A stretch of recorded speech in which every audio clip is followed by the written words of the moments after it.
અને આમાં ગોપાલ ઇટાલિયાનું કે આમ આદમી પાર્ટીનું શું નુકસાન છે વિચારો. અરવિંદ કેજરીવાલનું શું નુકસાન છે. અમારી પાર્ટીની સરકાર દિલ્હીની અંદર 10 વર્ષ સરકાર રહી. આજ અમારી સરકાર નથી. હું વટથી કહું છું, ગમે એ ભાજપ વાળાને પૂછીને ખાતરી કરી લેજો, 10 વર્ષ અમારી સરકાર રહી. આજ નથી, પણ કોઈ માયનો લાલ એમ ન કહી શકે કે 10 વર્ષમાં આમ આદમી પાર્ટીના નેતાઓએ ઘરની સ્કૂલો ઘરના દવાખાના બનાવી નાખ્યા. એકેય પાસે ઘરની સ્કૂલ નથી, એકેય પાસે ઘરનું દવાખાનું નથી. જેટલું હાલી સરકાર ત્યાં સુધી સરકારના દવાખાના બન્યા.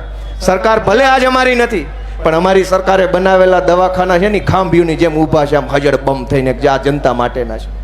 અને તમે જેને મંત્રી બનાવ્યા એને કોમ્પ્લેક્સો બનાવી નાખ્યા. આજ કતારગામમાં તમે મંત્રી બનાવ્યા, તમે ધારાસભ્ય બનાવ્યા, એને ગેરકાયદેસરના કોમ્પ્લેક્સ બનાવ્યા.